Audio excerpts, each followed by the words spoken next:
Hello, আসসালামু আলাইকুম everyone, welcome to my another blog. কি অবস্থা সবার, কেমন আছেন? আজকের ব্লগটা হচ্ছে আমি কক্সবাজার সেকেন্ড দিন কি করেছি না করেছি সব কিছু নিয়ে। তো আমি ঘুম থেকে উঠেই চলে যাই, ঘুম থেকে উঠতে উঠতে প্রায় 1টা 2টা বেজে যায়। তো আমি কাচ্চির অপেক্ষায় ছিলাম, আমি চলে গিয়েছিলাম কাচ্চি খেতে। কিন্তু যেই কাচ্চিটা আমার সামনে আসলো, আমার জাস্ট মাথাটা চট করে গরম হয়ে গেল, কারণ আমার খাওয়া দাওয়া যদি আমি টাইমলি প্রপারলি না পাই আমার মেজাজ খুবই খারাপ হয়ে যায়। তো এগুলো কোনো কাচ্চিই ছিল না, তো মাথাটা একদম 100 গরম হয়ে গিয়েছিল। তাই আম্মু আর লেট না করে আমার জন্য চিকেন বিরিয়ানি অর্ডার করে, এটা একবার ভালো ছিল।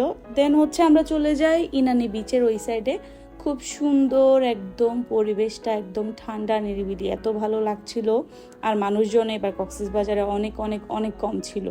তো আমি সবসময় চাই যে এরকম যেন মানুষ কম থাকে, আসলে আমার থেকে বেশি গ্যাঞ্জাম একদম ভালো লাগে না। দেন আমরা পালঙ্কিতে চলে যাই। আচ্ছা, আপনারা কি জানেন কক্সবাজারের নাম কিন্তু আগে পালঙ্কি ছিল। এনিওয়েজ, সো এটা নিয়ে আমি আবার পরে কোনো এক সময় বলবো। তো কি সুন্দর দেখছেন, মানে সমুদ্র পাড়ে গেলে মাথাটা একদম ঠান্ডা হয়ে যায় আর একদম রিল্যাক্স লাগে সবকিছু। এরপর পালঙ্কি থেকে আমরা জিলাপি, রেশমি জিলাপিটা অর্ডার করি, এত মিষ্টি ছিল। দেন অর্ডার করি মশালাটি। আমি কিন্তু সবাইকে রেফার করি দ্যাট পালঙ্কিতে গেলে যেন মশালাটিটা খাই, কিন্তু আমি এখন বলবো কেউ প্লিজ খাবেন না, এত বাজে হয়ে গিয়েছে। সেই দিন আমার সাথে কি হয়েছিল আমি ঠিক বলতে পারছি না। আমি প্রথমেই লাঞ্চ আওয়ারে খেয়ে নিলাম একটা ফালতু কাচ্চি, তারপরে এইসব যাই হোক। এরপর আমি সি বিচে গিয়ে আমার মনটা একটু ভালো করে নিলাম, মানে আমার কিন্তু সমুদ্র অনেক ভালো লাগে।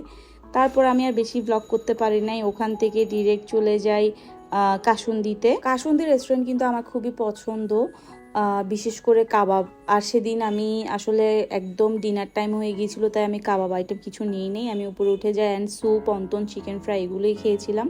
আর ওদের এই এনভায়রনমেন্টটা আমার খুবই ভালো লাগছিল, খুবই কোজি ছিল। তো বিকেলের নাস্তা করে আমরা সবাই চলে যাই বিচে। যেহেতু কক্সবাজার মানে বেশিরভাগ টাইম কিন্তু বিচেই কাটানো হয়, সময় ভালোই লাগে। তো গিয়ে দেখি সবাই ওজন মাপা স্টার্ট করে দিছে, তো আমিও আর বাদ গেলাম না। কিন্তু আমি কিন্তু এটা ভিডিওতে অ্যাড করি নাই, আমার 5 কেজি কমেছে। এনিওয়েজ আলহামদুলিল্লাহ। তারপর দিন চলে যাব, তাই আমরা সানড্যান্সারে চলে যাই সি ফুড খেতে। আমার আসলে একটা প্লেটার খেতে খুবই ইচ্ছে করছিল হুট করে, তাই আর লেট না করে চলে গিয়েছিলাম সানড্যান্সারে। আর তাদের এই আর্টগুলা, এই পেইন্টিংগুলা আমার এত ভালো লাগছিল, একদম রিয়েলিস্টিক মনে হচ্ছিল, যেন একদম সত্যি সত্যি। কিন্তু এগুলো সবই কিন্তু পেইন্টিং। তো খুব ভালোভাবেই তারা কিন্তু ওদের সবকিছু সাজিয়ে গুছিয়ে রেখেছেন। এই সাইডে ছিল জুস বার, প্লাস এখানে অনেক বার্ডস ছিল। তো এদের সাথে আমি কিছুক্ষণ টাইম স্পেন্ড করি। দেন আমাদের ফুড চলে আসে। তো এটা ছিল একটা সি ফুড প্লেটার, এখানে French fry, squid, calamari, crab এগুলো ছিল, খুবই মজা ছিল। সাথে অর্ডার করেছিলাম স্যুপ, দেন হচ্ছে চাউমিন। আমি গিয়েছিলাম সি ফুড ট্রাই করার জন্য, পাশাপাশি এগুলো অল্প অল্প ট্রাই করা হয়েছে। আমি যখন এই সি ফুড প্লেটারটা যখন ট্রাই করতেছিলাম, আমার নসিন আপুকে আমি অনেক মিস করতেছিলাম, কারণ লাস্ট টাইম আমি আপুর সাথে বাফেট গিয়েছিলাম।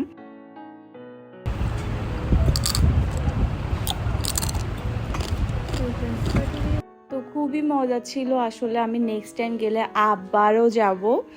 মানে সি ফুড লাভার যারা আছেন সবার কিন্তু এটা অনেক পছন্দ হবে, অনেক মজা লাগবে। ও আচ্ছা, আরেকটা কথা না বললে নয়, সেটা হচ্ছে আমি সানড্যান্সারে যতবারই যাই না কেন আমার সাথে কোনো না কোনো একটা কাহিনী হবেই, সেটা আমার সাথেই হবে। এবার হয়েছে কি জানেন, মৌমাছি আমাকে একটা কামড় দিয়েছিল। এটা কোনো কথা? এটা চকলেট চকলেট।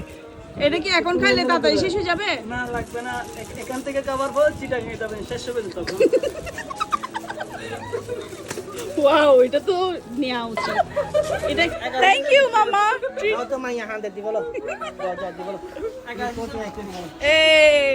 আমাকে ছোট মামা কিনে দিচ্ছে। তো ছোট মামার কাছে বায়না ধরেছি দ্যাট এটা আমাকে কিনে দিতেই হবে, তারপর ও কিনে দিছে। আচ্ছা, এরপর হচ্ছে বাসায় যাওয়ার পালা। সকালবেলা রওনা দিয়ে দিয়েছিলাম। এই যে দেখতে পাচ্ছেন দুইটা জোড়া সাপ, আমাদের আশেপাশে কিন্তু এরকম জোড়া সাপ কিন্তু অনেকেই বসবাস করে, তাই না? আপনারা আমার সবার আশেপাশে কিন্তু বসবাস করে, সাবধানে থাকবেন আপনারা সবাই। এরপর হচ্ছে আমরা মাশমেলো খাই। রাস্তায় প্রচুর জ্যাম ছিল। আর এই যে 3টা বেবিকে নিয়ে কক্সেস ট্যুরটা আমাদের শেষ হলো, খুবই ভালো লাগছিল। মানে এরাও মাশাআল্লাহ একদম ডিস্টার্ব করে না। আর যাওয়ার পথে কিন্তু একদম ঝুম বৃষ্টি, মানে কি যে ভালো লাগছিল, মনে হচ্ছিল কক্সবাজার আরো 2টা দিন থেকে গেলে মনে ভালো হতো, যেহেতু বৃষ্টি পড়ছে। তো দেখতে দেখতে প্রায় চলে এসেছিলাম টানেলের ওই সাইডে, একটু দাঁড়িয়েছিলাম চা খাওয়ার জন্য। এইদিকে হচ্ছে দই ফুচকা ট্রাই করেছি। তো কক্সেস ট্রিপ আমাদের এইভাবেই শেষ হয়ে যায়। সবাই ভালো থাকবেন, সুস্থ থাকবেন। ব্লগটা কেমন হয়েছে অবশ্যই জানাবেন। Bye bye.